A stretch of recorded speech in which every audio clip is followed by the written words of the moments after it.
আমাদের সমাজে কিংবা রাষ্ট্রে আমরা যে সমস্যাগুলো দেখি এগুলো বেসিক্যালি পোর লিডারশিপের কারণে। Poor leadership, because of poor leadership. যদি যথাযোগ্য নেতৃত্ব আমরা তৈরি করতে পারতাম, যোগ্য নেতৃত্ব যদি আমরা হাজির করতে পারতাম, তাহলে এই সমস্যাগুলো থাকতো না। আমরা আল্লাহ রাসূল সাল্লাল্লাহু আলাইহি ওয়া আলিহি ওয়াসাল্লামের নেতৃত্বের গুণাবলীগুলো, যদি ওনার যে লিডারশিপ ট্রেডস, লিডারশিপ ফিচার্সগুলো আছে, এগুলো যদি আমরা খেয়াল করি, তাহলে দেখবো যে এগুলো দিয়ে তিনি পুরো একটা জাতি, একটা ভূখণ্ডের জীবনধারা পাল্টে দিয়েছিলেন। তাহলে নেতৃত্বের দিক থেকে অ্যাজ এ লিডার তিনি কতটা সফল, এটা খুব ক্লিয়ার আমাদের কাছে। আমরা এখন দেখার চেষ্টা করব যে রাসূল সাল্লাল্লাহু আলাইহি ওয়াসাল্লামের লিডারশিপটা আসলে কোন ধরনের লিডারশিপ ছিল, কোন ধরনের নেতৃত্ব ছিল, এবং সেখান থেকে বর্তমান সময়ে আমরা কি করে যুগোপযোগী নেতৃত্ব তৈরি করতে পারি। প্রথম যেটা বলতে হবে সেটা হচ্ছে আল্লাহ রাসূল সাল্লাল্লাহু আলাইহি ওয়া আলিহি ওয়াসাল্লামের নেতৃত্বটা ছিল সার্ভেন্ট লিডারশিপ। সার্ভেন্ট লিডারশিপ মানে হচ্ছে কাজের মধ্য দিয়ে নেতা হওয়া। বেসিক্যালি আপনি যখন মানুষের কাজে লাগবেন বা কাজে আসবেন, তখনই আপনি নেতা। যদি আপনাকে সমাজে কোনো কাজে না লাগে, সমাজে যদি আপনি রেলেভেন্ট হতে না পারেন, কাউকে সাপোর্ট করতে না পারেন, গাইড করতে না পারেন, তাহলে তো নেতা হয়ে ওঠা আপনার পক্ষে সম্ভব হবে না। তাহলে যদি কাজে লাগা যায় মানুষের, আপনি যদি কাজে লাগেন, আপনি যদি মানুষের উপকারে আসেন, তাহলে by default you are a leader. If you are society oriented, if you are people oriented, if you are service oriented, by default you are a leader. আমরা যদি আল্লাহ রাসূল সাল্লাল্লাহু আলাইহি ওয়া আলিহি ওয়াসাল্লামের জীবনের দিকে একটু খেয়াল করি, তাহলে দেখবো যে নবী হওয়ার আগেও কিন্তু আল্লাহ রাসূল সাল্লাল্লাহু আলাইহি ওয়াসাল্লামের এই ক্যারেক্টারিস্টিক্স গুলো ছিল, এই ফিচার গুলো ছিল। উনি মানুষের অনেক কাজে এসেছেন, তিনি মানুষকে সাপোর্ট করতেন, বিপদে তাদের পাশে দাঁড়াতেন, তাই না? তিনি তো অফিসিয়ালি 40 বছর বয়সে নবী হলেন, যদিও আল্লাহর এলেমে তিনি অনেক আগে থেকেই নবী। কিন্তু দুনিয়াতে আল্লাহ রাসূল সাল্লাল্লাহু আলাইহি ওয়াসাল্লাম যখন 40 বছর বয়সে উপনীত হলেন, তখনই তো হেরা গুহায় নাজিল হলো, ইকরা বিসমি রাব্বিকাল্লাযী খালাক, read in the name of your lord who has created. এই যে 5টা আয়াত নাজিল হলো, উনি নিয়ে আসলেন, কাঁপতে লাগলেন। খাদিজা রাদিয়াল্লাহু তাআলা আনহার কাছে বললেন যে মনে হয় আমি মারা যাব, আমাকে কম্বল চাপা দাও, আমার ভয় লাগছে, আমি কাঁপছি। তখন খাদিজা রাদিয়াল্লাহু তাআলা আনহা ওনাকে আশ্বস্ত করলেন, ওয়াল্লাহি লা ইউখজিকাল্লাহু আবাদা, আপনি ভয় পাবেন না, আল্লাহ আপনাকে অপদস্থ করবেন না। ইন্নাকা লা তাসিলুর রাহিমা ওয়া তাসদুকুল হাদিসা, নিশ্চয় আপনি আত্মীয়তার সম্পর্ককে বজায় রাখেন, আপনি সবসময় সত্য কথা বলেন। ওয়া তাহমিলুল কাল্লা, আপনি মানুষের বোঝা বয়ে দেন। ওয়া তাকসিবুল মা'দুমা, যার উপার্জন করার কোনো সক্ষমতা নেই তার জন্য আপনি উপার্জন করেন, তাকে আপনি ফিনান্সিয়াল সাপোর্ট করেন। ওয়া তাকরিউদ দাইফা, আপনি মেহমানকে খাওয়ান।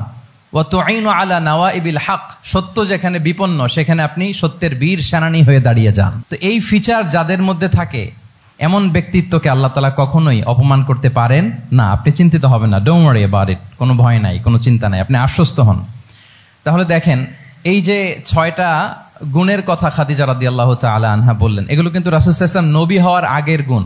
অর্থাৎ 40 বছর বয়সে তিনি উপনীত হওয়ার আগেই ওনার এই অভ্যেস ছিল যে উনি অন্যের বোঝা বইয়ে দিতে হেল্প করতেন, মানুষকে সাপোর্ট করতেন। যার উপার্জন করার সুযোগ নাই, ক্ষমতা নাই, তাকে তিনি উপার্জন করে দিতেন, মানে তাকে ফিনান্সিয়ালি সাপোর্ট করতেন, মেহমান খাওয়াতেন। তার মানে নবী হওয়ার আগেই উনি জনকল্যাণমূলক কাজে নিজেকে সম্পৃক্ত রেখেছেন। মানুষকে তিনি সাপোর্ট করতেন, মানুষকে হেল্প করতেন, উনি মানুষের কাজে লাগতেন। আর যে মানুষের কাজে লাগে, মানুষের উপকারে আসে, জনকল্যাণমূলক কাজে নিজেকে সম্পৃক্ত রাখে, বাই ডিফল্ট সে নেতা, বাই ডিফল্ট সে কি নেতা হয়ে যায়। তাহলে to serve before to lead, নেতৃত্ব এটা আসলে পজিশনের সাথে সম্পৃক্ত না, ইটস অল অ্যাবাউট ইনফ্লুয়েন্স। আপনার বাবা নেতা ছিল, আপনি ছেলে, তো আপনি নেতা, এটাকে নেতৃত্ব বলে না।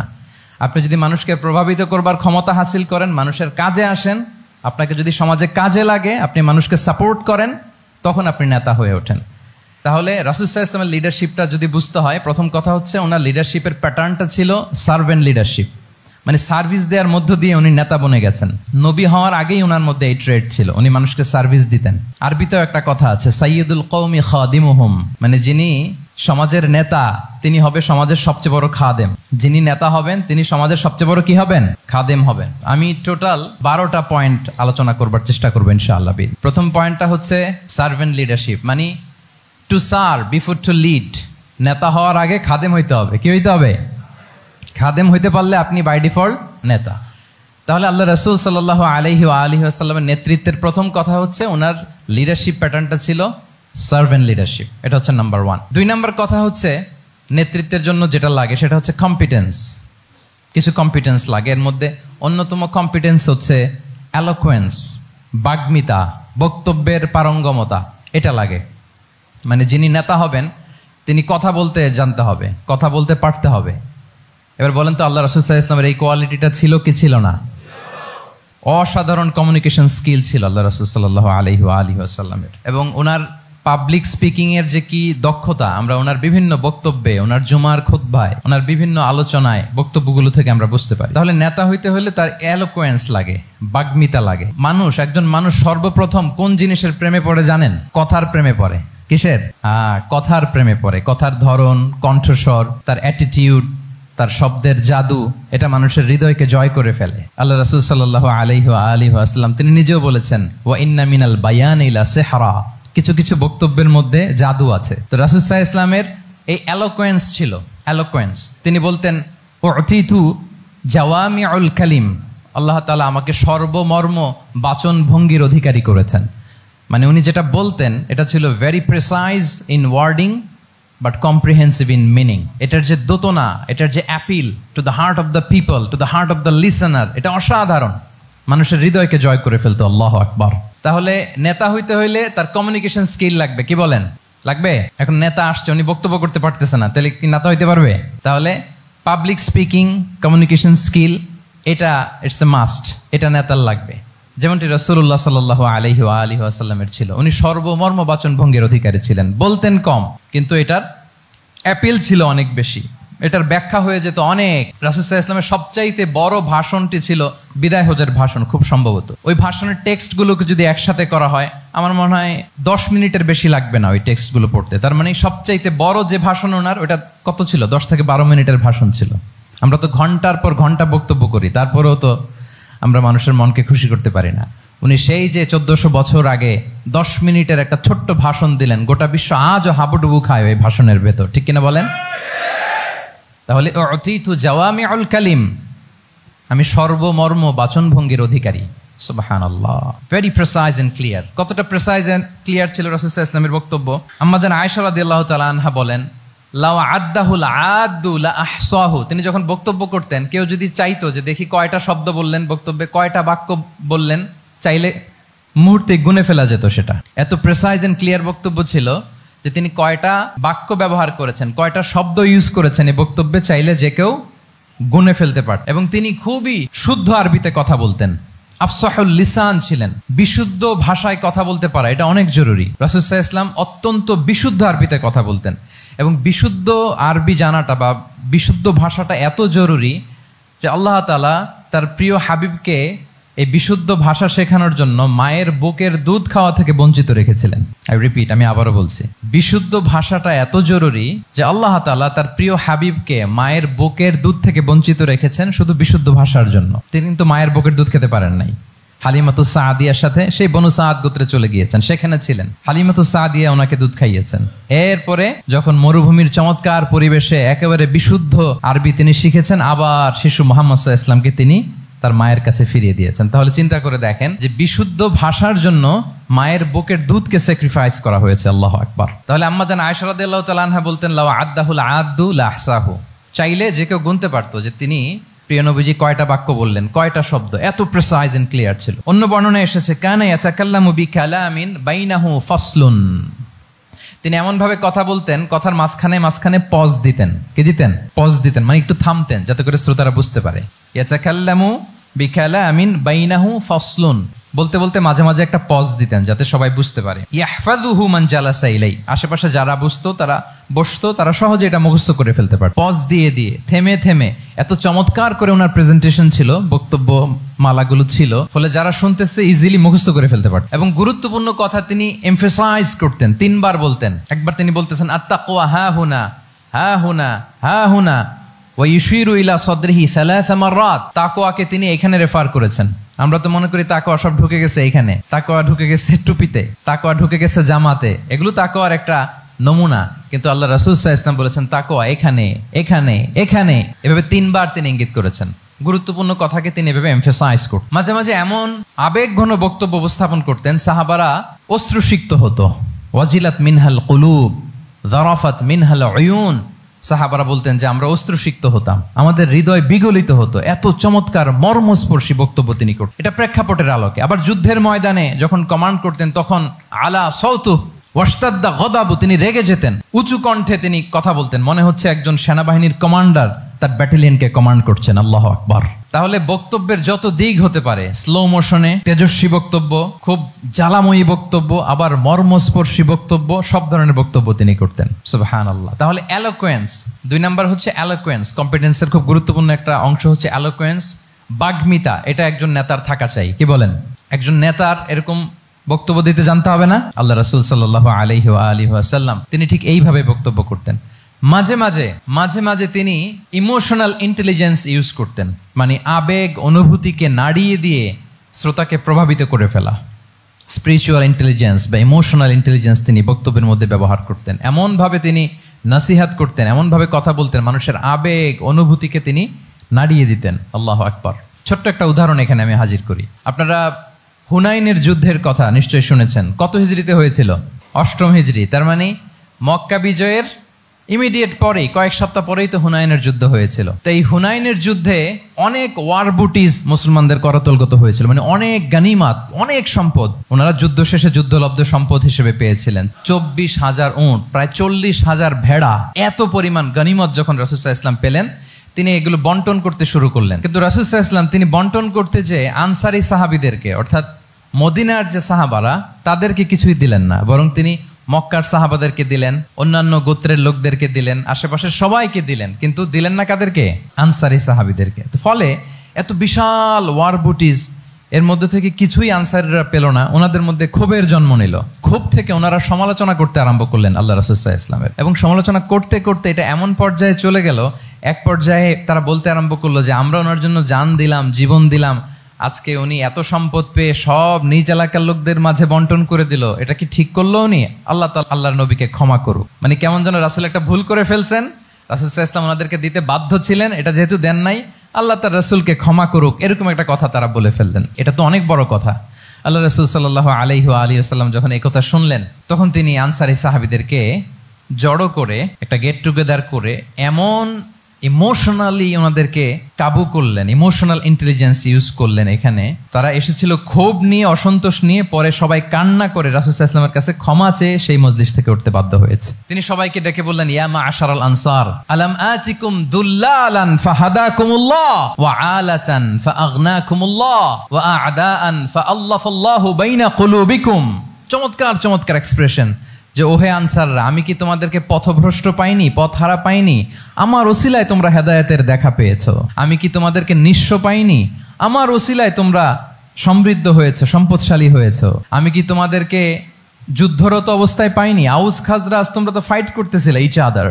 আমি যে তোমাদের মধ্যে সম্প্রীতি আর ভালোবাসার মেলবন্ধনে তোমাদেরকে একত্রিত করে দিলাম।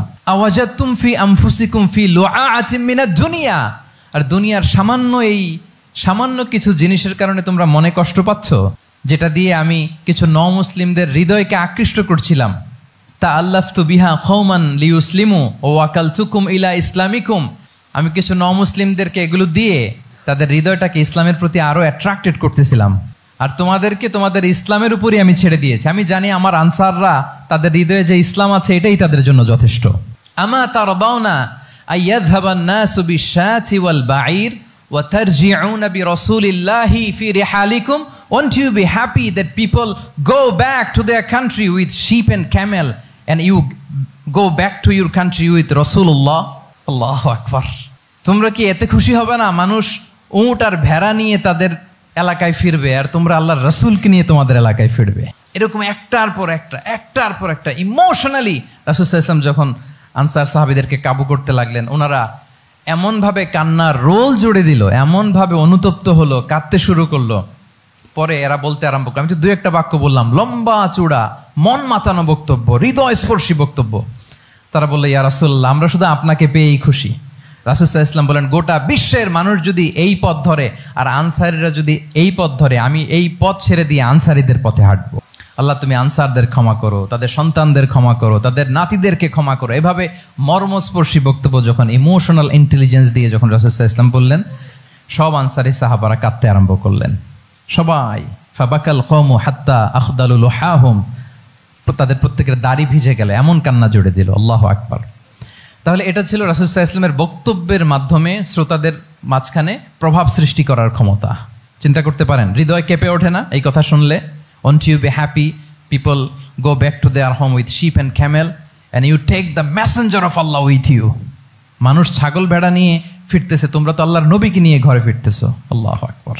তাহলে এই কম্পিটেন্সটা লাগে একজন নেতার, তিনি এরকম মর্মস্পর্শী বক্তব্য দিতে জানতে হবে। 3 নাম্বার হচ্ছে কম্পেশন, মানে সফট হার্টেড, দয়াদ্র হৃদয় হতে হবে। আপনি মানুষের দুঃখ যদি আপনাকে কাঁদায় তবেই আপনি নেতা। আমরা আল্লাহ রাসূল সাল্লাল্লাহু আলাইহি ওয়াসাল্লামের দিকে যদি তাকাই, ওনার তো একটা উপাধি হচ্ছে রাহমাতাল লিল আলামিন। আল্লাহ রাসূল সাল্লাল্লাহু আলাইহি ওয়াসাল্লামের উপাধি কি?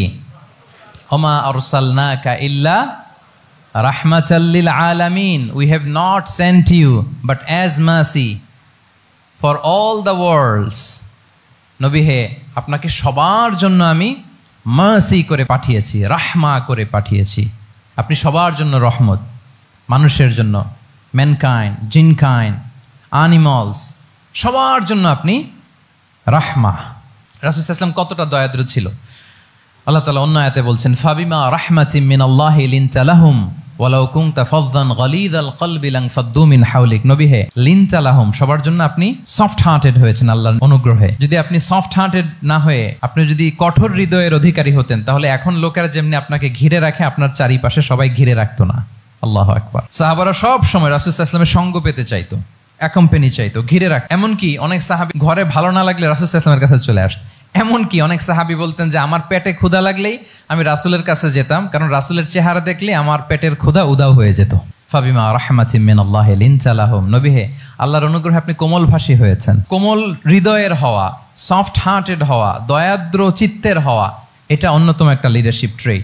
এত দয়াদ্র ছিলেন, আল্লাহ তাআলা বলছেন, ফালাআল্লাকা বাখিউন নাফসাকা আলা আসারিহিম ইল্লাম ইউমিনু বিহাযাল হাদীসি আসাফা। রাসূল সাল্লাল্লাহু আলাইহি ওয়াসাল্লাম বারবার মক্কার কুরাইশদের কাছে যেত, বারবার কাফিরদের কাছে যেত, যেন তারা ঈমান আনে, যেন তারা খারাপ রাস্তা ছেড়ে দিয়ে ভালো রাস্তায় আসে। বারবার চিন্তা করতো যে ইস, কেন তারা লা ইলাহা পড়ে না, কেন তারা সত্যের পথে ফিরে আসে না। হায় রে, একটুর জন্য তো তারা সামান্য আমার কথাটা শুনলেই তো বেঁচে যেত, ইস একটু আমার কথা মানলেই তো জাহান্নাম থেকে বেঁচে যেত। এরকম অস্থির হয়ে তাদের পেছনে ছুটতেন। আল্লাহ তাআলা বলেছেন, নবী হে, আপনি ওদের পেছনে ছুটতে ছুটতে আপনি তো নিজেকেই শেষ করে দিবেন। বাখিউন নাফসাক, আপনি তো নিজের দিকে খেয়াল করছেন না, নিজের শরীরের দিকে খেয়াল করছেন না, নিজের স্বাস্থ্যের দিকে, সময়ের দিকে, আপনি পাগল পাড়া হয়ে তাদেরকে বাঁচানোর জন্য ছুটছেন। তাহলে কতটা দয়াদ্র কোমল হৃদয়ের অধিকারী হলে যে কাফেররা রাসূল সাল্লাল্লাহু আলাইহি ওয়াসাল্লামকে ফিজিক্যালি, মেন্টালি এমন কোনো টর্চার নেই, করে নাই, তাদের পিছনে পিছনে ছুটতেন তিনি। হায় রে, একটু যদি ইমানের রাস্তায় আনা যায়, কোনোভাবে যদি তাদেরকে বুঝিয়ে কনভিন্স করা যায়। তাহলে কম্প্যাশনেট, দয়ালু হওয়া, এটা নেতৃত্বের অন্যতম একটা গুণ। আপনার হৃদয়ে দয়া থাকতে হবে, মায়া থাকতে হবে সবার জন্য, কারণ নেতা তিনি তো সবার। লেটস সে বাংলাদেশের যিনি প্রধানমন্ত্রী হবেন, আরো রেলেভেন্ট হয়ে যাচ্ছে এখন কথা, সামনে তো নির্বাচন আসতেছে, সো কেউ না কেউ তো প্রধানমন্ত্রী হবে। তো উনি যখন প্রধানমন্ত্রী হবে ধরেন, তো উনি কি শুধু ওনার দলের প্রধানমন্ত্রী হবেন? তাহলে উনি 18 কোটি মানুষের প্রধানমন্ত্রী হবেন, ঠিক কিনা বলেন? তাহলে সবার জন্য ওনার হৃদয়ে দয়া, ভালোবাসা, এটা থাকার দরকার আছে না নাই? তিনি সবার প্রতি কোমল হৃদয়ের হইতে হবে, দয়াদ্র হইতে হবে। প্রধানমন্ত্রী উনি শুধু নিজ দলের প্রধানমন্ত্রী নন, 18 কোটি মানুষের প্রধানমন্ত্রী। তাহলে সফট হার্টেড হইতে হবে। রাসূল সাল্লাল্লাহু আলাইহি ওয়াসাল্লামের মধ্যে এটা ছিল। সবসময় তিনি মাজলুমদের পাশে থাকতেন। আপনারা হিলফুল ফুজুলের কথা জানেন। ওনার বয়স যখন 35, ইয়ামানের এক ব্যবসায়ী আসছিল মক্কায় ব্যবসা করতে। পণ্য বিক্রির পরে আস ইবনে ওয়াইল নামে এক দুষ্ট জালেম, সে পণ্য নিয়ে বলে, আমরা এই এলাকার লোক, আমরা দাম দিব না, কি করতে পারো করো। এই লোক কান্না জুড়ে দিল। তার কান্না দেখে রাসূল সাল্লাল্লাহু আলাইহি ওয়াসাল্লামের হৃদয়ে দয়া হলো। তিনি ওনার চাচা জুবাইর ইবনে আব্দুল মুত্তালিব সহ ওনার মতো যারা ইয়াং স্টার আছে সবাইকে নিয়ে একটা সংঘ করলেন। এটাই তো হালাফুল ফুদুল, মূলত নাম হচ্ছে হালাফুল মুত্তাইয়িবিন। জাহিলি যুগে ওনাদের প্রথা ছিল, কোনো একটা ভালো কাজে কেউ যখন এক হতো, রং ভর্তি বালতির ভেতরে হাত ঢুকিয়ে তারা পাথরের মধ্যে ওই হাতের ছাপ দিত, সবাই ওইখানে ছাপ দিত। ফলে কাইন্ড অফ কভেনেন্ট, এটা একটা চুক্তির মতো, যে আমরা চুক্তিবদ্ধ হলাম, এগ্রিমেন্ট করলাম যে আমরা সবাই এক। তো রাসূল সাল্লাল্লাহু আলাইহি ওয়াসাল্লাম ওনার মতো ইয়াংস্টারদেরকে নিয়ে এই হালাফুল মুত্তাইয়িবিন বা হালাফুল ফুদুল করেছেন। এবং এটার মূল কথা ছিল, মূল স্লোগান ছিল, নাহনু মাআল মাজলুম দিদ্দা যালিম, আমরা সবসময় মাজলুমের পক্ষে থাকবো, জালিমের বিপক্ষে। এটা ছিল হিলফুল ফুজুলের কি মূল শিক্ষা। এভাবে সব সময় তিনি মাজলুমদের সাথে ছিলেন। শ্রমিক সাহাবীদেরকে বড্ড ভালোবাসতেন, শ্রমজীবীদেরকে বড্ড ভালোবাসতেন। এমনকি বিদায় হজের মতো এরকম গুরুত্বপূর্ণ ভাষণও শ্রমজীবীদের কথা বাদ যায়নি, গরিবদের কথা বাদ যায়নি। আরিকাকুম আতঈমুহুম মিম্মা তাকুলুন ওয়ালবাসুহুম মিম্মা তালবাসুন।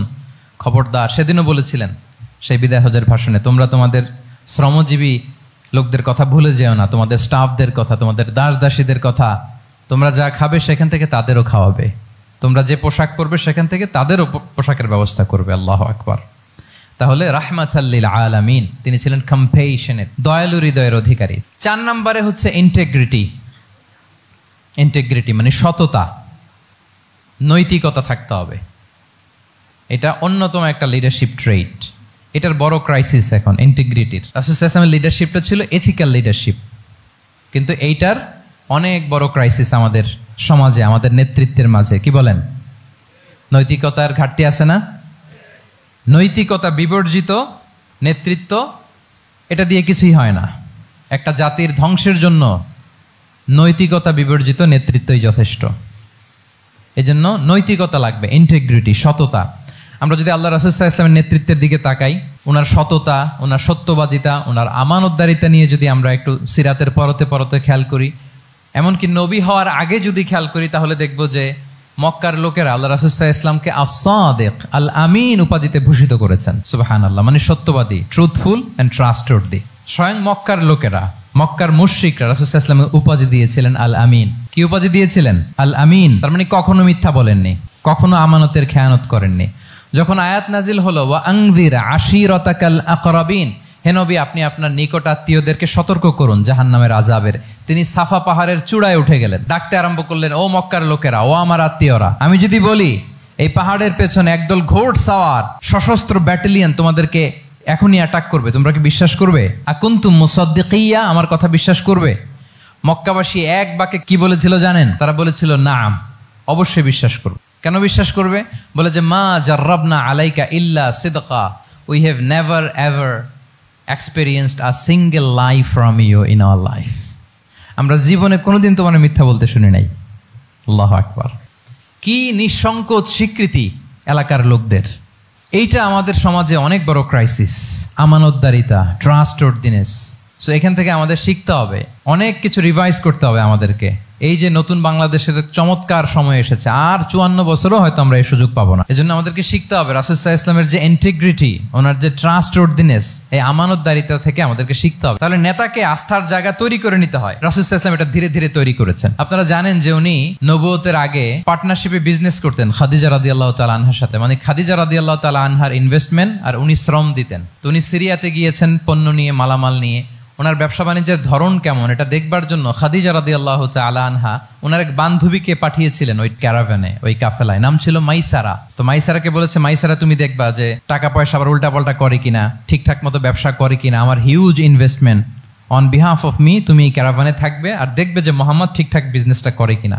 আল্লাহু আকবার। মাইসারা এই সফর শেষে এসে খাদিজা রাদিয়াল্লাহু তাআলা আনহার কাছে এমন পজিটিভ রিভিউ দিয়েছে, এই রিভিউ শুনেই খাদিজা রাদিয়াল্লাহু তাআলা আনহা বিষ্ণু ইসলামকে বিয়ে করার জন্য রাজি হয়ে গেছেন। আলহামদুলিল্লাহ। মাইসারা এসে রিভিউ দিতে লাগলো যে মোহাম্মদ সে সবার চেয়ে আলাদা সাল্লাল্লাহু আলাইহি ওয়াসাল্লাম। তার ওঠা বসা, তার চলন বলন, তার কথন, তার ডিলিংস, তার লেনদেন সব আলাদা, অসাধারণ তিনি। মাইসারার রিভিউ শুনে আল্লাহু আকবার, খাদিজা রাদিয়াল্লাহু তাআলা আনহা তিনি অবাক হয়ে গেলেন এবং তিনি বিয়ের প্রস্তাব পাঠালেন। রাসূল সাল্লাল্লাহু আলাইহি ওয়াসাল্লামের এই আমানতদারিতায় মুগ্ধ হয়ে কি করলেন? বিয়ের প্রস্তাব পাঠালেন। তাহলে কি পরিমাণে ট্রাস্টওয়ার্দিনেস ওনার ছিল। আরো মজার ব্যাপার হচ্ছে মক্কার কুরাইশরা, মক্কার লোকেরা রাসূল সাল্লাল্লাহু আলাইহি ওয়াসাল্লামের কাছে এসে আমানতের সম্পদ গচ্ছিত রাখতো। আবু জাহেলের কাছে রাখতো না, উতবা, শাইবা, ওয়ালিদ ইবনে মুগিরা কারো কাছে রাখতো না। খেয়াল করে দেখেন, দল করে আবু জাহেলের, দল করে কার? কিন্তু আমানত রাখে কার বাসায়? কি অবাক করা কাণ্ড না? কর্মী হচ্ছে আবু জাহেলের, কিন্তু আমানতের সম্পদ রাখে কার কাছে? মুহাম্মদ সাল্লাল্লাহু আলাইহি ওয়াসাল্লামের বাসায়। রাসূল সাল্লাল্লাহু আলাইহি ওয়াসাল্লাম যেদিন হিজরত করবেন, উনি সাইয়েদনা আলী রাদিয়াল্লাহু তাআলা আনহুকে অ্যাসাইন করে গিয়েছেন যে আলী তুমি থাকো, তুমি কয়েকদিন পরে মদিনায় হিজরতে যাবা, আমার কাছে যত আমানতের সম্পদ আছে এগুলো তুমি আগে বিলি করে তারপরে যাবে। রাসূল ইসলাম আবু বকর রাদিয়াল্লাহু তাআলা আনহুকে নিয়ে চলে গেলেন। আলী রাদিয়াল্লাহু তাআলা আনহুর টানা 3 দিন লেগেছে যে ডেপোজিটগুলো রাসূল ইসলামের কাছে ছিল, আমানতের যেই জিনিসগুলো ছিল এগুলো বন্টন করতে সাইয়েদনা আলী রাদিয়াল্লাহু তাআলা আনহু 3 দিন সময় নিয়েছেন। 3 দিন, এত পরিমাণ আমানতের সম্পদ রাসূল ইসলামের কাছে ছিল। আল্লাহু আকবার। তাহলে এই আমানতদারিতা, সততা, অনেস্টি, ট্রাস্টওয়ার্দিনেস, এটা অনেক জরুরি নেতৃত্বের জন্য। নেতা হতে চাইলে তাকে আমানতদার হইতে হবে। যদি একজন ট্রু লিডার কেউ হতে চায় তার মধ্যে আমানতদারিতা চাই। কি চাই? আমানতদার। তাহলে ইন্টিগ্রিটি। 5 নম্বরে হচ্ছে গুড ইন্টারাকশন উইথ ফলোয়ার্স। নেতার তার ফলোয়ারের সাথে কি লাগবে? ভালো ইন্টারাকশন লাগবে, সুন্দর একটা সম্পর্ক লাগবে, ভালো বোঝাপড়া চাই। একজন ভালো নেতৃত্বের বৈশিষ্ট্য হচ্ছে নেতা তার ফলোয়ারের সাথে কি করবে? ইন্টারেক্ট করবে। এখানেই বস আর লিডারের মধ্যে পার্থক্য। বস কি করে? অর্ডার করে শুধু। বসের কাজ হচ্ছে এই ডুজ অ্যান্ড ডোন্টস বলে দেয়, এইটা করা যাবে ওইটা করা যাবে, মানে অর্ডার করে, ডিরেক্ট করে। কিন্তু লিডার কি করে? গাইড করে, মেন্টরিং করে, ইন্সপায়ার করে, মোটিভেট করে। So here is the difference between leader and boss. তাহলে বসই হওয়া যাবে না। নেতা হইতে চাইলে বসই হওয়া যাবে না। You have to interact with your followers. আপনার ফলোয়ারের সাথে ইন্টারাকশন লাগবে, তবেই আপনি নেতা। আমরা দেখি রাসূল সাল্লাল্লাহু আলাইহি ওয়াসাল্লামের কেমন ইন্টারাকশন ছিল। রাসূল সাল্লাল্লাহু আলাইহি ওয়াসাল্লাম যে কোনো বড় ডিসিশনে সাহাবাদের সাথে কনসালটেশন করতেন, পরামর্শ করতেন, তারপরে সিদ্ধান্ত নিতেন। ওয়াশাবিরহুম ফিল আমর, এই আয়াতের ভিত্তিতে তিনি সবার সাথে কি করে নিতেন? সাহাবাদের সাথে পরামর্শ করে নিতেন। আপনারা দ্বিতীয় হিজরির যে বদরের যুদ্ধের কথা জানেন, বদরের প্রান্তরটা মদিনা থেকে প্রায় 130 কিলো দক্ষিণ পশ্চিমে। তো ওখানে গেলেন মদিনা থেকে। তিনি যাওয়ার পরে এক জায়গায় তিনি সেনা ক্যাম্প স্থাপন করলেন। স্থাপন করার পরে হাব্বাব ইবনুল মুনজির রাদিয়াল্লাহু তাআলা আনহু তিনি জিজ্ঞেস করলেন, ইয়া রাসূলুল্লাহ, এই যে আপনি এই জায়গায় বদরের প্রান্তরে সেনা শিবির স্থাপন করলেন, সেনা ক্যাম্প স্থাপন করলেন, এটা কি আল্লাহর দেখিয়ে দেয়া কোনো জায়গা নাকি আপনার ইচ্ছায়? তিনি বললেন, আমানজিলান আনসালাকাল্লাহু লাইসা লানা আন নাতাকদ্দামাহু ওয়ালা নাতাআখারা আনহু। এটা কি একেবারে ফিক্সড আল্লাহর পক্ষ থেকে ওহী যে এখানেই শিবির স্থাপন করতে হবে, নাকি আমহুয়া রায়ু ওয়াল হারবু ওয়াল মাকিদা, নাকি এটা যুদ্ধের কৌশল হিসেবে আপনি নিজ থেকে করেছেন? রাসূল সাল্লাল্লাহু আলাইহি ওয়াসাল্লাম বললেন, না, এটা কোনো ওহী না। আমার কাছে মনে হয়েছে, আমার যে অ্যানালিসিস, আমার মনে হয়েছে বদরের যুদ্ধে এখানেই আমাদের পজিশনিংটা হইলে ভালো হয়।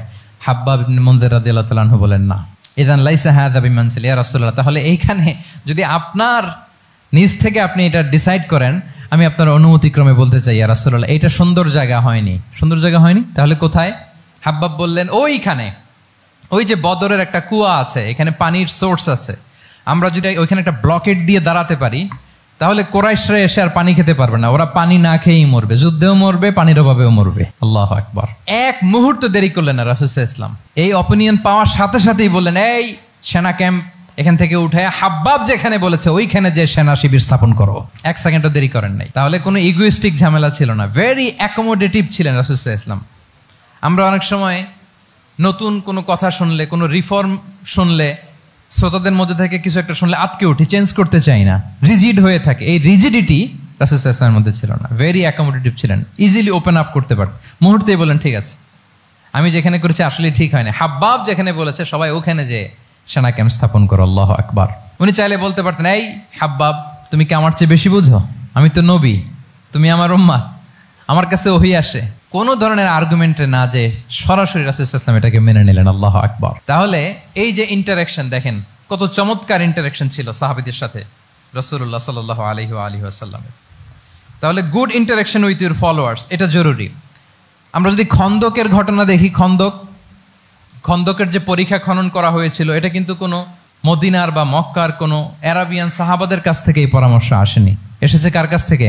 সালমান আল ফারিসি। বাড়ি কই? সেই ইরান, ইয়ামান না, ইরানে। হি ওয়াজ পার্সিয়ান, উনি ইরান থেকে আসছে। তাহলে ইজিলি তিনি সাহাবীদের কাছ থেকে চমৎকার অপিনিয়ন আসলে সেটাকে পিক করতেন এবং তাদের সাথে চমৎকার ইন্টারাকশন ছিল। সাহাবীদের সাথে, ফলোয়ারদের সাথে ওনার কতটা গভীর ইন্টারাকশন ছিল, ছোট্ট একটা হাদিস বলে, হাদিসটা সহিহ, মুসনাদে আহমদ ইবনে হাম্বালে এসছে। আমি এই পয়েন্টটা শেষ করছি। রাসূল সাল্লাল্লাহু আলাইহি ওয়াসাল্লামের যুগে এক সাহাবী ছিল, তার নাম ছিল জাহির ইবনে হারাম আল আশজাঈ। জাহির সাহাবীর নাম কি? সবাই বলুন, কি নাম? জাহির রাদিয়াল্লাহু তাআলা। উনি মদিনায় থাকতেন না, উনি মরুপল্লীতে থাকতেন, মানে বেদুইন ছিলেন আর কি। মদিনা তো শহর, সিটি, উনি সিটিতে থাকতেন না, উনি থাকতেন মরুপল্লীতে। ওখানে তিনি অর্গানিক ফলমূল, শাকসবজি চাষ করতেন। রাসূল সাল্লাল্লাহু আলাইহি ওয়াসাল্লাম ওনার এই অর্গানিক ফলমূল আর শাকসবজি খুব পছন্দ করতেন। ফলে উনি প্রায় সেই মরুপল্লী থেকে রাসূল সাল্লাল্লাহু আলাইহি ওয়াসাল্লামের জন্য অর্গানিক ফ্রেশ ফ্রুট আর শাকসবজি মদিনায় নিয়ে আসতেন এবং এগুলো ফ্রিতে দিতেন রাসূল সাল্লাল্লাহু আলাইহি ওয়াসাল্লামকে অ্যাজ এ গিফট। উপহার হিসেবে রাসূল সাল্লাল্লাহু আলাইহি ওয়াসাল্লামকে মরুপল্লী থেকে চাষ করে আনা ফলমূল শাকসবজি দিতেন, আর কিছু শাকসবজি ফলমূল তিনি মদিনার বাজারে বিক্রি করতেন। তো একবার তিনি এসে রাসূল সাল্লাল্লাহু আলাইহি ওয়াসাল্লামকে অর্গানিক এই ফ্রুটগুলো দিয়ে বাকিগুলো মদিনার বাজারে বিক্রি করতেছেন। রাসূলুল্লাহ সাল্লাল্লাহু আলাইহি ওয়াসাল্লাম বাজার ভ্রমণে গেলেন, যে দেখে ওই তো জাহের, উনি আবার কানা রজুলান দামিমান, একটু কুৎসিত দেখতে, একটু খাটো কুৎসিত শ্যামবর্ণের ছিলেন। তো ওনাকে দেখেই রাসূল সাল্লাল্লাহু আলাইহি ওয়াসাল্লাম পিছন থেকে এরকম ঝাপটে ধরলেন।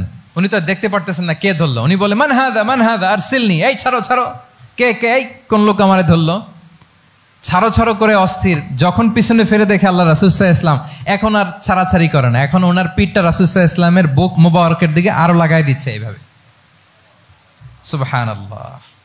এতক্ষণ বলে এই কে, ছাড়ো ছাড়ো, যখন দেখে রাসূল সাল্লাল্লাহু আলাইহি ওয়াসাল্লাম এখন আর তাড়াহুড়ো করতেছে না, এখন ওনার পিঠটা রাসূল সাল্লাল্লাহু আলাইহি ওয়াসাল্লামের বুক মোবারকের সাথে আরো ঠেলে দিচ্ছে। রাসূল সাল্লাল্লাহু আলাইহি ওয়াসাল্লাম এবার মজার ছড়ে বললেন মাইয়াশতারি হাযাল আব, ফান করে বলতেছেন এই একটা দাস আছে আমার কাছে, এই লোকটারে কে কিনবে, আমি বেচবো। জাহের রাদিয়াল্লাহু তাআলা আনহু বলেন ইয়া রাসূলুল্লাহ ইদান ওয়াল্লাহি তাজিদুনি কাসিদান, আমি কালো মানুষ, আমি সস্তা মানুষ, আমারে বেচলে বেশি দাম পাবেন না আপনি, আমি তো সস্তা মানুষ ইয়া রাসূলুল্লাহ। রাসূল সাল্লাল্লাহু আলাইহি ওয়াসাল্লাম বললেন আনতা লাস্তা ইনদাল্লাহি কাসিদ ইয়া জাহির, হে জাহির তুমি আল্লাহর কাছে সস্তা নও, আনতা ইনদাল্লাহি গালি, তুমি আল্লাহর কাছে বড্ড দামি। তোমার স্কিন ব্রাইট কালার না, তুমি কুৎসিত, তুমি দুনিয়াতে সস্তা হতে পারো কিন্তু আমার আল্লাহর দরবারে তুমি কভু সস্তা নও, আনতা ইনদাল্লাহি গালি, আল্লাহর কাছে তুমি বড্ড দামি। দেখেন ইন্টারেকশন কোন মাত্রায় গেলে পিছন থেকে যে এরকম হাক করা যায়, ঝাপটে ধরা যায় এক সাহাবীকে, সুবহানাল্লাহ বিহামদি। এরকম গুড ইন্টারাকশন ছিল অনেক অনেক ভুরি ভুরি সিরাতের পরতে পরতে আপনারা পাবেন যে রাসূল সাল্লাল্লাহু আলাইহি ওয়াসাল্লামের সাথে সাহাবাদের ইন্টারাকশন কত চমৎকার ছিল। 6 নম্বরে হচ্ছে কারেজ, সাহসিকতা। নেতা হইতে হইলে সাহস লাগবে না? নেতারে বাঁচানোর জন্য কর্মীরা দৌড়াইতেছে সামনে, নেতা যদি ছোটে পিছনে তাহলে হবে? তাহলে তো তাকে নেতা বলা যায় না, কি বলেন? নেতার তো হি শুড বি কারেজাস, তার সাহসী হইতে হবে, দুর্দান্ত সাহস থাকতে হবে তার। রাসূল সাল্লাল্লাহু আলাইহি ওয়াসাল্লামের এরকম দুর্দান্ত সাহস ছিল, অত্যন্ত সাহসিকতার অধিকারী তিনি ছিলেন। এবং এই লিডারশিপ ট্রেটটা খুবই জরুরি, এটাকে বলে mother skill. Courage is a mother skill, এটাই সব। এই হিম্মত লাগবে। আর রাজুলু যু হিম্মা ইউহিল উম্মাহ, যার হিম্মত আছে সেই জাতিকে জাগাতে পারে, ঠিক কিনা? এই যে আমাদের কাছে তো উদাহরণ একেবারে হাতের কাছেই, এই যে 5 আগস্টে, এই যে জুলাই আপরাইজিং, যদি কারেজ না থাকতো আমাদের তরুণদের, আমাদের জেনজিদের, তাহলে এই পরিবর্তন কি আমরা দেখতে পেতাম? না। আমি গল্প শুনছিলাম যে এই চট্টগ্রাম বিশ্ববিদ্যালয় থেকে 2 জন শহীদ হয়েছে, আল্লাহ তাদের কবরগুলোকে তুমি জান্নাতে টুকরা বানিয়ে দাও। এই যে আমাদের তরুণরা তাজা রক্ত দিয়ে একটা চেঞ্জ এনেছে, পরিবর্তন, এটা তো কারেজ, তাদের সাহসিকতার বহিঃপ্রকাশ, ঠিক কিনা? এটা লাগবে।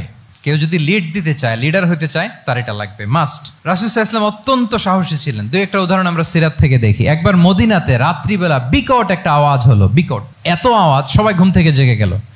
ঘুম থেকে জেগে সবাই হতভম্ব, কিরে এত আওয়াজ তো মদিনাতে কখনো শুনি না, ঘটনা কি?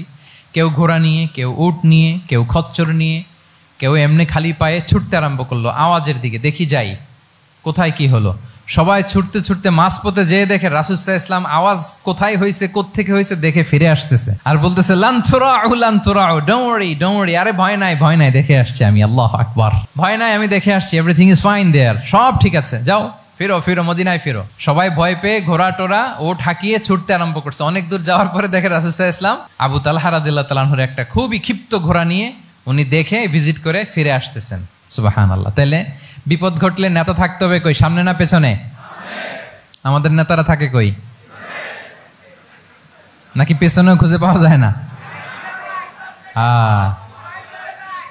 It's a big crisis. নেতা থাকবে কোথায়? Front liner. Leader should be front liner. উনি তো লিড দিবে, নেতৃত্ব দিবে। এখন ওনারা যদি খুঁজে পাওয়া না যায় তাহলে থাকবে কিছু না। এই যে শিখতে হবে আমাদের, যেমনটা রাসূল সাল্লাল্লাহু আলাইহি ওয়াসাল্লাম করলেন, বিকট আওয়াজ, উনি আগে চলে গেছে, কাউকে না বলে দেখে টেকে চলে আসতেছে। আল্লাহু আকবার। হুনাইনের যুদ্ধে এক পর্যায়ে মুসলমানরা পর্যদুস্ত হয়ে যাচ্ছিল, আপনারা অনেকে জানেন। To make the long story short, পুরো ঘটনাটা আমি আনবো না। সাহাবারা দিক বিদিক ছুটতে আরম্ভ করলো, পাহাড়ের উপর থেকে এমন প্রবল বেগে তীর ছোড়া হচ্ছিল, সাহাবারা টিকতে পারছিল না, কেউ এদিকে কেউ ওদিকে। রাসূল সাল্লাল্লাহু আলাইহি ওয়াসাল্লাম এই তীর তলোয়ারকে উপেক্ষা করে সামনে যেয়ে দাঁড়ালেন ঢালের মতো, আর বললেন আনা নাবিয়্যু লা কাযিব আনা ইবনু আব্দুল মুত্তালিব। এই সাহাবারা, আনা নাবিয়্যু লা কাযিব, আমি সত্য নবী, আমার দিকে ফেরো, I am the grandson of Abdul Muttalib, আমি দাঁড়িয়ে আছি, ফেরো।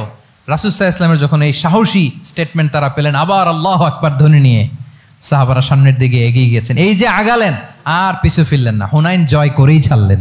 আল্লাহু আকবার। তাহলে ইতিহাসের পরতে পরতে, সিরাতের পরতে পরতে আমরা দেখবো যে রাসূল সাল্লাল্লাহু আলাইহি ওয়াসাল্লাম হি ওয়াজ এ হাইলি কারেজাস, অনেক সাহসী একজন ব্যক্তিত্ব ছিলেন, অত্যন্ত সাহসী পুরুষ ছিলেন। তাহলে নেতা হইতে হইলে তার কি লাগবে?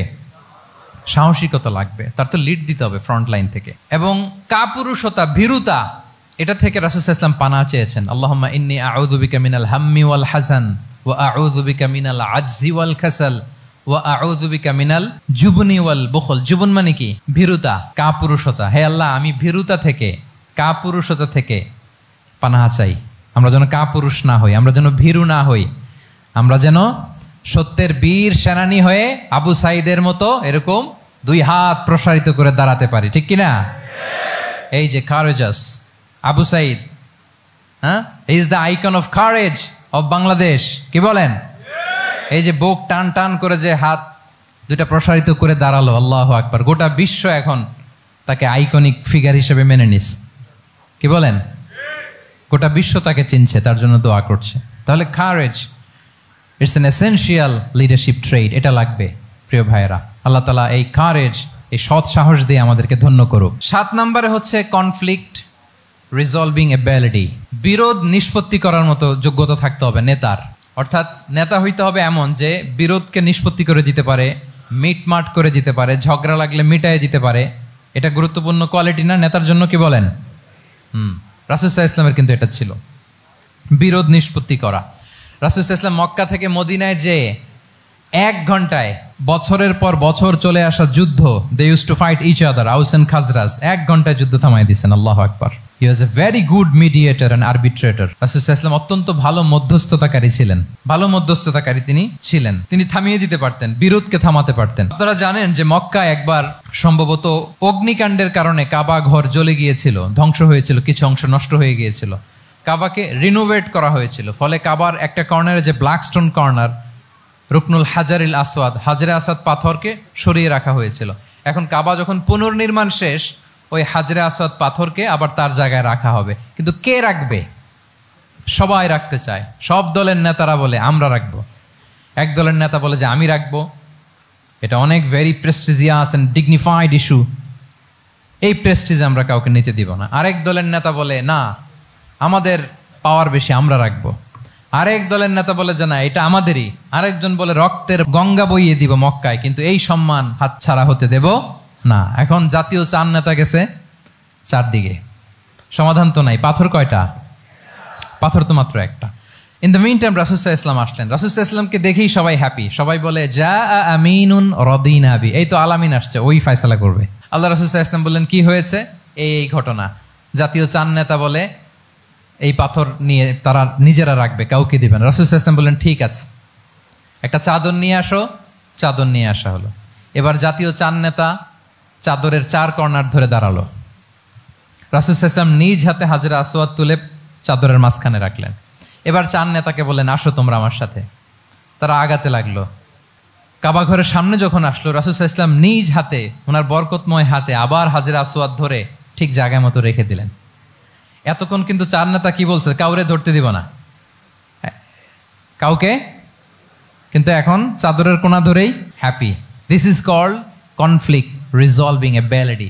একজন নেতার এরকম কনফ্লিক্ট, সমাজে যখন এই ধরনের বিরোধ তৈরি হয়, ঝামেলা তৈরি হয়, মারামারির মতো পরিস্থিতি তৈরি হয়, সংঘাতের মতো একটা সিচুয়েশন হয়, নেতা এটাকে রিজলভ করার ক্যাপাসিটি, এবিলিটি তার থাকতে হবে। আল্লাহ রাসূল সাল্লাল্লাহু আলাইহি ওয়াসাল্লামকে আল্লাহ তাআলা এটা দিয়েছিলেন। আল্লাহু আকবার।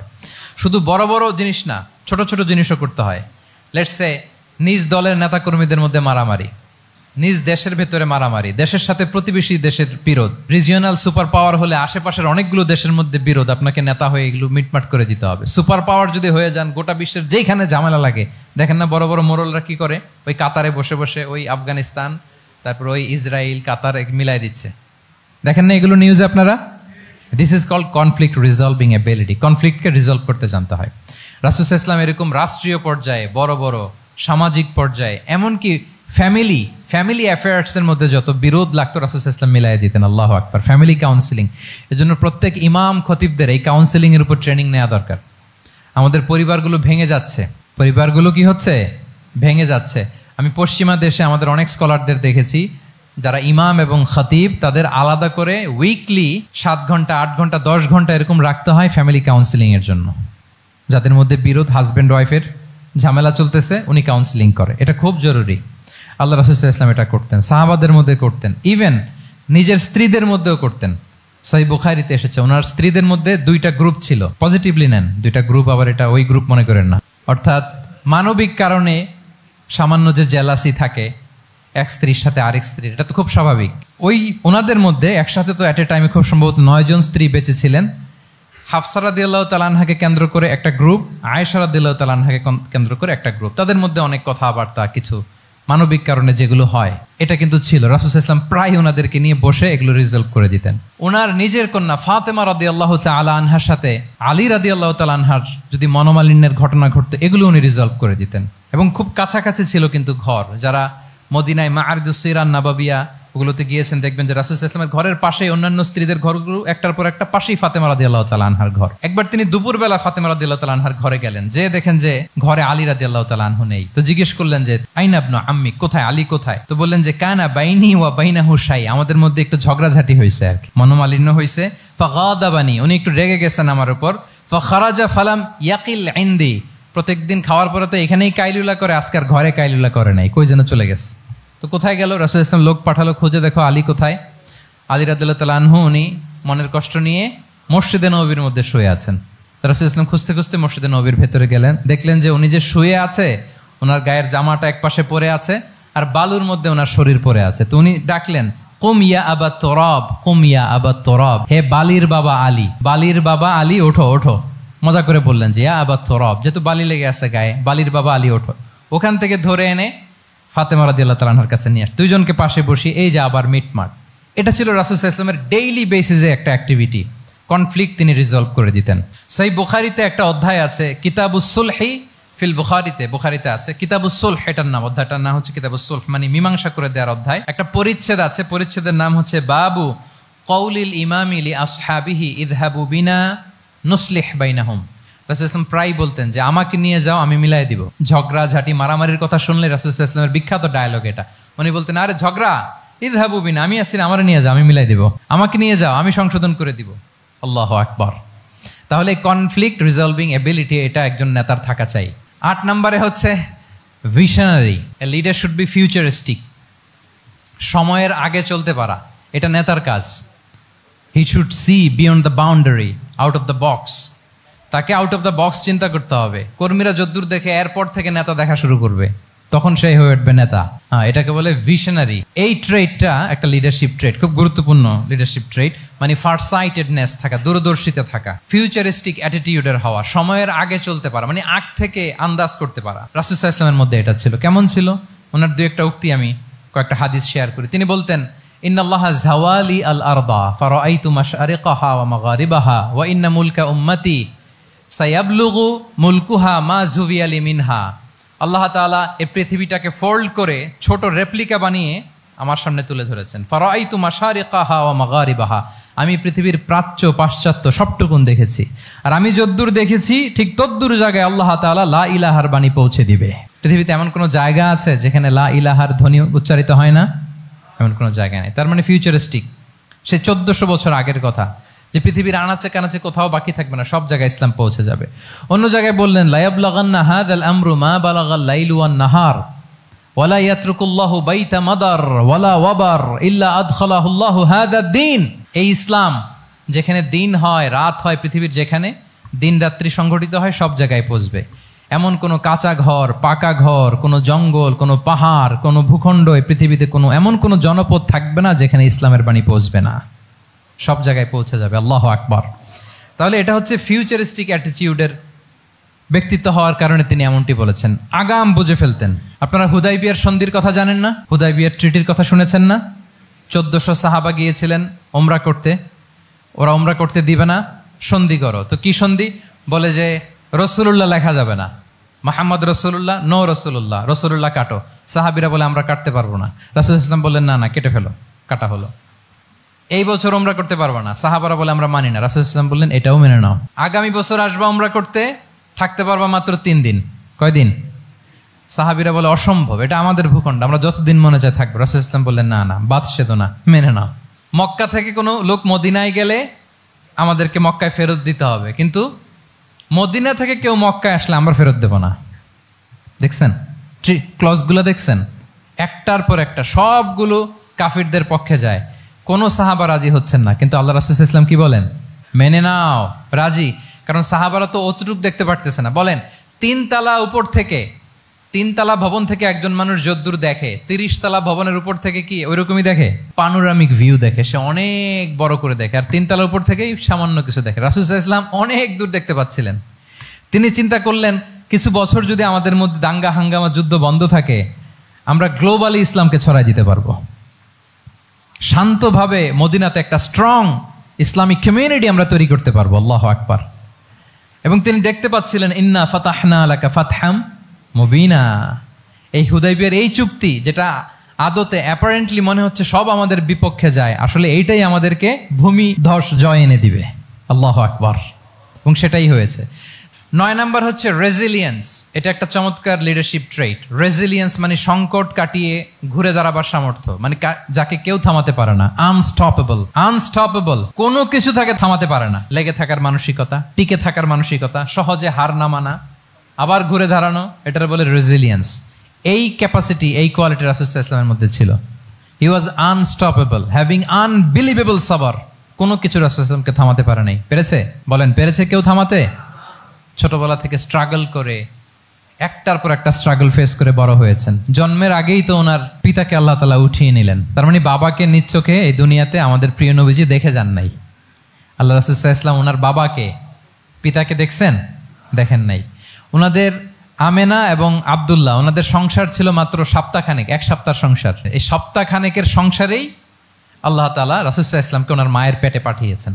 আব্দুল্লাহ চলে গেলেন ব্যবসায়, ফিরে আসার পথে ওখানেই মারা গেলেন, ইয়াসরিবে। তার মানে জন্মের আগেই বাবাকে হারালেন, ইয়াতিম হয়ে দুনিয়াতে আসলেন। এরপরে মাকে হারালেন, এরপরে দাদাকে হারালেন, এরপরে চাচাকে হারালেন। Physically, mentally torture, emotionally traumatise করার যত ধরন আছে কাফিররা করেছে, কোনো কিছু রাসূল সাল্লাল্লাহু আলাইহি ওয়াসাল্লামকে থামাতে পেরেছে? ওনার লাইফ থ্রেট ছিল। হিজরতের রাতে তো আল্লাহ তাআলা বললেন আজই যেতে হবে, না হলে হত্যার ষড়যন্ত্র হচ্ছে, ব্ল্যাক ম্যাজিক করা হয়েছে। রাসূল সাল্লাল্লাহু আলাইহি ওয়াসাল্লাম খাসির মাংস, খাসির যে বাজুর মাংস, এটা পছন্দ করতেন। খাইবারে এক ইহুদি নারী এই খাসির মাংসের মধ্যে বিষ মিশিয়ে, পয়জন দিয়ে রাসূল সাল্লাল্লাহু আলাইহি ওয়াসাল্লামকে খাইয়েছিল হত্যার জন্য, একটার পর একটা। বলেন রাসূল সাল্লাল্লাহু আলাইহি ওয়াসাল্লামের মিশন থেকে এক চুল পরিমাণ ওনাকে পেছনে নেওয়া গিয়েছে? He was unstoppable. This is called resilience. একজন নেতার মধ্যে এই রেজিলিয়েন্ট মানসিকতা থাকতে হবে যে আমাকে কেউ থামাইতে পারবে না, আমরা আমাদের মঞ্জিলে মকসুদে যাবই, এই মেন্টালিটির হইতে হবে। এটা হচ্ছে একটা লিডারশিপ ট্রেট, রেজিলিয়েন্ট। 10 নম্বরে হচ্ছে স্ট্র্যাটেজিক লিডারশিপ। নেতার কৌশলী হতে হয়। তার যেই লক্ষ্য, মিশন, ভিশন, এটা সে সুকৌশলে আদায় করে নেবে। শুধু স্ট্র্যাটেজি নিয়ে, রাসূল সাল্লাল্লাহু আলাইহি ওয়াসাল্লামের স্ট্র্যাটেজি নিয়ে সুদীর্ঘ আলোচনা হতে পারে। আমি 2-1টা স্ট্র্যাটেজির কথা বলি, 2-1টা ওয়ার স্ট্র্যাটেজি। যুদ্ধের ময়দানে উনি কি স্ট্র্যাটেজি অবলম্বন করতেন দেখেন। উনি যুদ্ধের ডিস্ট্রাকশনকে, ক্যাজুয়ালিটি মিনিমাইজ করবার জন্য ওনার নির্দেশনা থাকতো, খবরদার কোনো নারীর গায়ে হাত তুলো না যুদ্ধের ময়দানে, শিশুর গায়ে হাত তুলো না, কোনো পাদ্রীর গায়ে হাত তুলো না, উপাসনারত যে সন্ন্যাসীরা আছে তাদের গায়ে হাত তুলো না, ওই এলাকার গবাদি পশুগুলোকে মেরো না, গাছপালা ধ্বংস করো না, যারা তোমাদের বিরুদ্ধে তলোয়ার ধরেনি তাদেরকে অ্যাটাক করো না। আল্লাহু আকবার, হোয়াট এ স্ট্র্যাটেজি। এবং যুদ্ধ চলাকালীন সময়ে সব সৈনিককে উনি এক জায়গায় মোতায়েন করতেন না, 5 ভাগে ভাগ করে নিতেন। ডান পাশে মাইমানা, বাম পাশে মাইসারা, সামনে হচ্ছে মুকাদ্দিমাতুল জাইশ, মাঝখানে কালব, পেছনে খালফ। এইভাবে 5টা ব্যাটালিয়নে ভাগ করে তারপরে তিনি যুদ্ধ পরিচালনা করতেন। What a war strategy. বদরের যুদ্ধে যখন পৌঁছলেন মদিনা থেকে 130 কিলোমিটার দূরে, দূরে আফসা দেখা যায়, মরিচিকার মধ্যে দেখা যায় ওই যে মুশরিকরা ওখানে আসছে, কিন্তু তারা কতজন এটা তো বোঝা যায় না। তো কিছু ছেলে এই মরুভূমিতে থাকে, ওদেরকে পানি সরবরাহ করে। এদেরকে রাসূল সাল্লাল্লাহু আলাইহি ওয়াসাল্লাম জিজ্ঞেস করলেন যে কুরাইশরা যে আসছে তারা সংখ্যায় কত, এটা না জানলে তো উনি ওনার ওয়ার স্ট্র্যাটেজি ঠিক করতে পারবেন না, যুদ্ধের কৌশল। তো এরা বলে নাহনু লা নাদরি, আমরা জানি না কত। এখন এটা কিভাবে তিনি বের করবেন? সংখ্যায় তারা কত, এটা তো আমাকে ফাইন্ড আউট করতে হবে। রাসূল সাল্লাল্লাহু আলাইহি ওয়াসাল্লাম বলেন যে ওরা কি খায়, বলে যে প্রতিদিন ওট জবাই করে খায়। তো রাসূল সাল্লাল্লাহু আলাইহি ওয়াসাল্লাম বলেন যে প্রতিদিন কয়টা ওট লাগে, বলে যে ইয়াউমান তিসআন ও ইয়াউমান আশরান। 2 দিন হয়েছে আসছে, তো প্রথম দিন দেখলাম 9টা জবাই করছে, আজকে দেখছি 10টা জবাই করছে। রাসূল সাল্লাল্লাহু আলাইহি ওয়াসাল্লাম বললেন ইদান আল কওমু মা বাইনা আত-তিসআমিয়া ওয়াল আলফ, তাহলে ওরা 900 থেকে 1000-এর মধ্যে। সুবহানাল্লাহ। এবার বলেন বদরের যুদ্ধে কুরাইশদের সংখ্যা ছিল কত? আল্লাহু আকবার, হোয়াট এ ওয়ার স্ট্র্যাটেজি। নমুনা দেখে বুঝে ফেলছেন কতজন তারা। এইভাবে রাসূল সাল্লাল্লাহু আলাইহি ওয়াসাল্লাম ওনার স্ট্র্যাটেজি নির্ধারণ করতেন। লোকেশন শেয়ার করতেন না। সুবহানাল্লাহ। কোথায় যাবেন বলতেন না, চলো চলো বলে ছুটতেছেন। কোথায় যাবেন উনি জানেন। অ্যাটাক করবেন এই দিকে, ডান দিকে। অ্যাটাক করবেন কোন দিকে? কিন্তু মদিনা থেকে বের হতেন বাম দিক দিয়ে। অ্যাটাক করবেন উত্তরে, মদিনা থেকে বের হতেন কোন দিক দিয়ে? দক্ষিণ দিক দিয়ে। যে রাতে হিজরত করবেন মদিনা উত্তর দিকে, উনি দক্ষিণ দিকে চলে গেছেন গারে সাউরে 3 দিন থেকে আগে, ওরা যাতে বুঝতে না পারে। সুবহানাল্লাহ। এটা ছিল রাসূল সাল্লাল্লাহু আলাইহি ওয়াসাল্লামের ওয়ার স্ট্র্যাটেজি। এবং সবাই যেই পথে মক্কা থেকে মদিনা যায়, উনি কিন্তু ওই পথে যাননি। ক্যারাভেনগুলো, কাফেলাগুলো যেই পথে মক্কা থেকে মদিনায় ইউজুয়াল রুট যেটা, যাননি। সাওয়াহেলি পথে, সাগরের পাশ দিয়ে স্পেশাল একজন গাইড ভাড়া করে তিনি গিয়েছেন। আল্লাহু আকবার। This is called strategy. তাহলে স্ট্র্যাটেজিক লিডারশিপ লাগবে। একজন নেতার স্ট্র্যাটেজিক প্ল্যানিং ঠিক করা লাগবে। এটা তাকে সামনের দিকে আগাতে অনেক সহায়তা করবে। 11 নম্বর, প্র্যাকটিক্যাল উইজডম, অর্থাৎ প্রজ্ঞা থাকতে হবে। একজন নেতা যে ডিসিশনগুলো সে মেক করবে, এটা প্রজ্ঞায় সুসজ্জিত হইতে হবে। আল্লাহ রাসূল সাল্লাল্লাহু আলাইহি ওয়া আলিহি ওয়াসাল্লামের যতগুলো সিদ্ধান্ত ছিল, কাজ ছিল, কোনোটাই প্রজ্ঞা থেকে খালি ছিল না। সবগুলো ছিল প্রজ্ঞায় সমৃদ্ধ। ভুরি ভুরি উদাহরণ হাজির করা যেতে পারে। আমি 2টা উদাহরণ দেই। মাক্কি জীবনের একটা উদাহরণ দিই। রাসূল সাল্লাল্লাহু আলাইহি ওয়াসাল্লাম মক্কাতে নবুয়তের 5ম বৎসরে যখন নও-মুসলিম সাহাবাদের উপর অত্যাচারের মাত্রা মারাত্মক বেড়ে গেল, রাসূল সাল্লাল্লাহু আলাইহি ওয়াসাল্লাম সাহাবাদেরকে হিজরতে পাঠালেন। বলেন তো কোথায় পাঠিয়েছিলেন? সবাই বলুন। আবিসিনিয়াতে, বর্তমান ইথিওপিয়া, ইরিত্রিয়া, ওই এরিয়াতে আবিসিনিয়াতে তিনি পাঠালেন। বললেন যে দেয়ার ওয়াজ এ জাস্ট কিং আসহামা নেগাস। বললেন যে ওখানে আবিসিনিয়াতে যাও, ওখানে আসহামা নামে নাজ্জাশী একজন বাদশা আছে, খুব ভালো। তাদেরকে পাঠালেন নবুয়তের 5ম বৎসরে। যেতে লাগলো, এক এক সময় এক এক সাহাবী যায়, যে ওখানে বড় একটা বেস তৈরি হলো, মুসলিম কমিউনিটি তৈরি হলো। এরপর 13 বছর পরে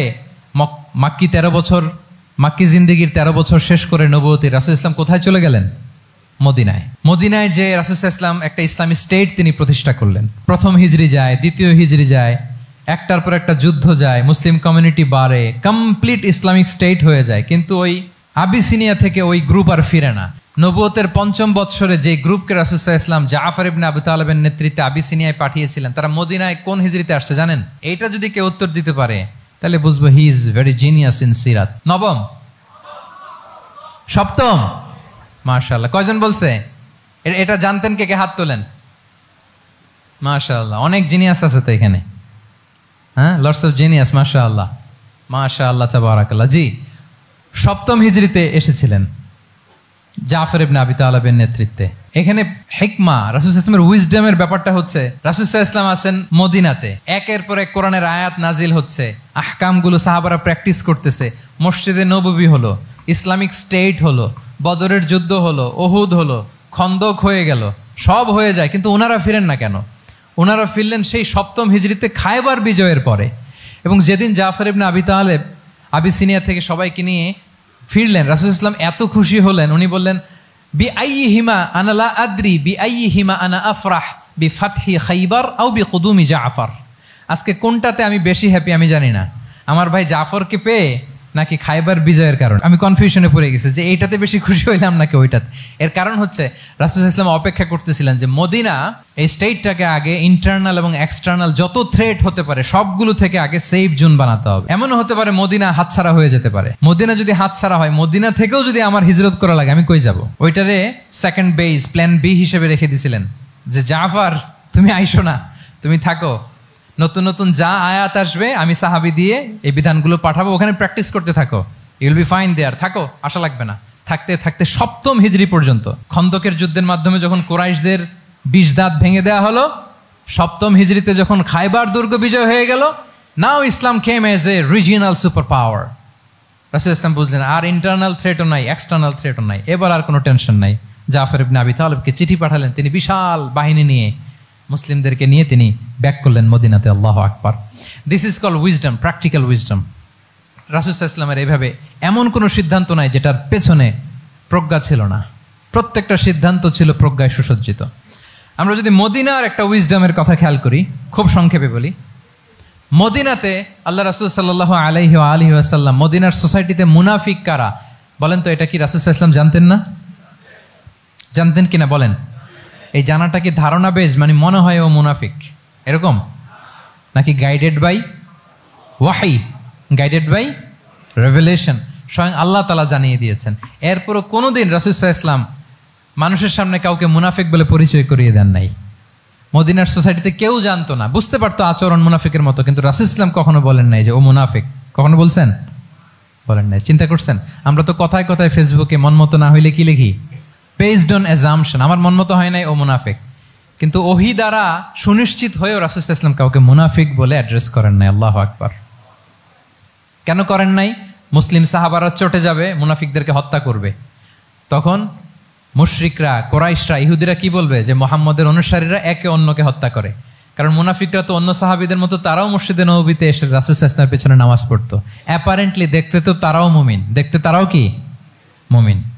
কখনো রাসূল সাল্লাল্লাহু আলাইহি ওয়াসাল্লাম বলেন না। তবে হুযায়ফা ইবনুল ইয়ামান রাদিয়াল্লাহু তাআলা আনহু নামে একজন সাহাবী, উনি মদিনার গোয়েন্দা বিভাগের প্রধান ছিলেন রাসূল সাল্লাল্লাহু আলাইহি ওয়াসাল্লামের।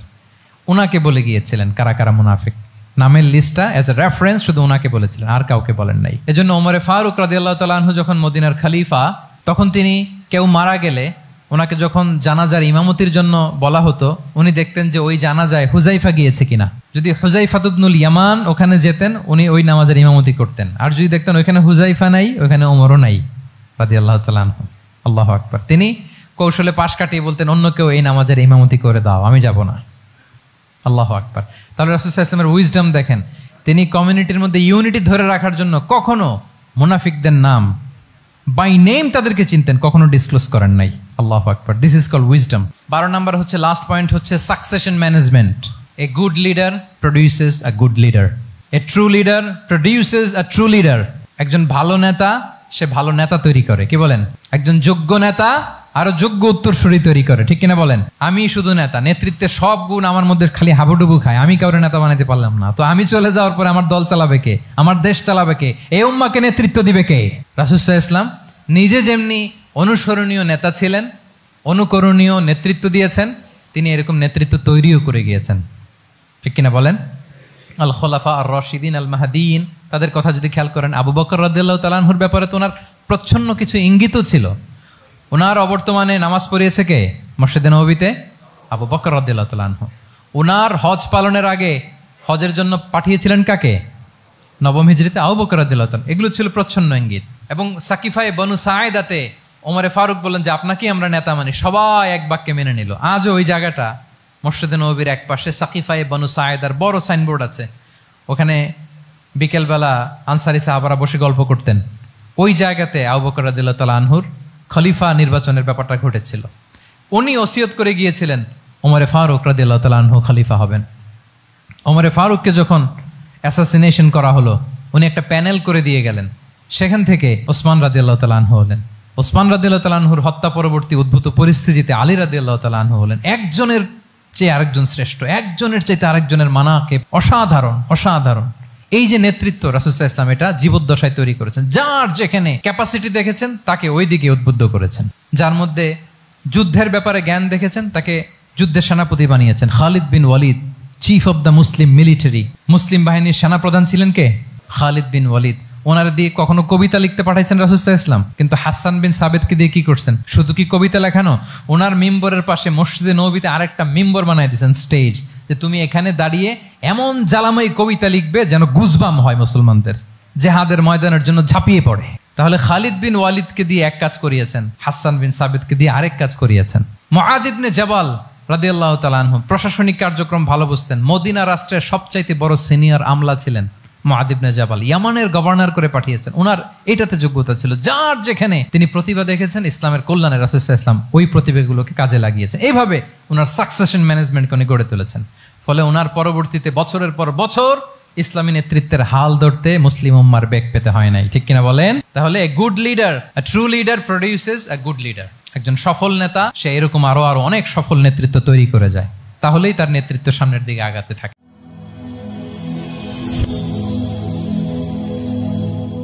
Rose TV 24. Enjoy by listening to the Holy Quran.